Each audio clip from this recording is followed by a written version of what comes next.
चलिए आज बात करते हैं एक ऐसे रहस्य की जहां हजारों साल पुरानी एक कथा और आज का मॉडर्न साइंस आमने सामने आकर खड़े हो जाते हैं। ये कहानी है समंदर के नीचे बनी एक हैरान कर देने वाली संरचना की, जिसे हम सब राम सेतु के नाम से जानते हैं।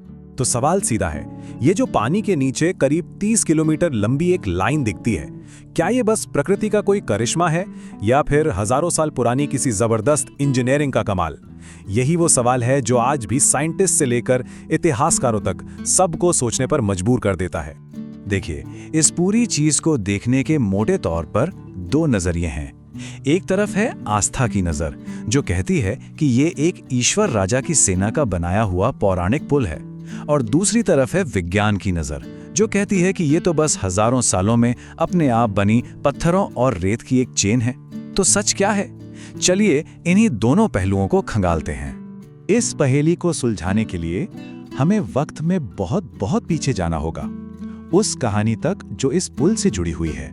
एक कहानी जो हमारे महाकाव्य रामायण से निकली है। कहानी हम सब ने सुनी है।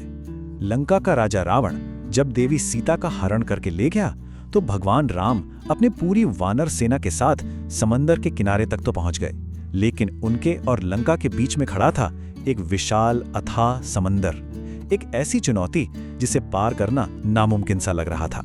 अब इस मुश्किल का हल कैसे निकले? तब सामने आए सेना के दो जबरदस्त इंजीनियर, नल और नील। कहते हैं उन्होंने एक ऐसा हल निकाला जिसके बारे में कोई सोच भी नहीं सकता था, समंदर के ऊपर एक पुल बनाने का। और फिर पत्थर जोड़ कर सेना ने भारत से लेकर लंका तक एक रास्ता बना दिया, और इसी रास्ते को नाम मिला राम सेतु। तो ये तो हुई कथा की बात। चलिए अब इस कहानी से एक कदम बाहर आते हैं और उस असली फिजिकल स्ट्रक्चर को देखते हैं जो आज भी वहां मौजूद है, और ये समझने की कोशिश करते हैं कि साइंस इसके बारे में क्या कहता है। अच्छा, इस स्ट्रक्चर को दुनिया भर में एडम्स ब्रिज के नाम से भी जाना जाता है। ये करीब 30 किलोमीटर लंबी चूना पत्थर और रेत की एक चेन है जो भारत के रामेश्वरम को श्रीलंका के मन्नार आइलैंड से जोड़ती है। और कमाल की बात यह है कि यह समंदर के नीचे से भी एकदम साफ दिखाई देती है। तो साइंटिफिक एक्सप्लेनेशन क्या है इसका? ज्यादातर जियोलॉजिस्ट्स यानी भूवैज्ञानिक यही मानते हैं कि ये एक नेचुरल फॉर्मेशन है, मतलब हजारों सालों में समंदर की लहरों के साथ रेत और पत्थर जमा होते गए और धीरे धीरे ये पूरी चेन बनती चली गई। लेकिन कहानी इतनी सीधी भी नहीं है। कुछ ऐसी पहेलियां हैं जो इस नेचुरल थियरी पर सवाल खड़े करती हैं। पहली बात तो ये कि ये स्ट्रक्चर जरूरत से ज्यादा सीधा है, ऑलमोस्ट एक सीधी लाइन में। कुछ स्टडीज ये भी कहती हैं कि यहाँ पत्थर रेत की एक परत के ऊपर रखे हुए हैं, जो कि आमतौर पर नेचुरली नहीं होता। और तो और कुछ पत्थर तो ऐसे हैं जो उस इलाके में मिलते ही नहीं हैं। फिर आई मॉडर्न टेक्नोलॉजी, और उसने हमें इस पुराने राज को देखने का एक बिल्कुल नया एंगल दिया, अंतरिक्ष से।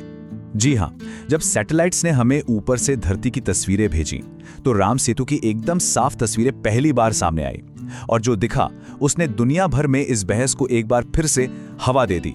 जब ये तस्वीरें आईं तो जाहिर है काफी बातें हुई। फिर नासा ने अपना एक ऑफिशियल बयान दिया। उन्होंने ये तो कंफर्म किया कि हाँ, भारत और श्रीलंका के बीच एक चेन जैसी चीज मौजूद है, लेकिन उन्होंने इस पर कोई फैसला नहीं सुनाया कि इसे इंसानों ने बनाया है या नहीं। मतलब उनका ऑफिशियल स्टैंड एकदम न्यूट्रल रहा। तो इन सब के बाद हम आज कहाँ खड़े हैं? हम एक ऐसे मोड़ पर खड़े हैं, एक ऐसे चौराहे पर जहां एक तरफ विज्ञान है और दूसरी तरफ आस्था, और दोनों ही इस प्राचीन पहेली की अपनी अपनी कहानी सुना रहे हैं। ये पूरी बहस बस इन दो विचारों के इर्द गिर्द घूमती है।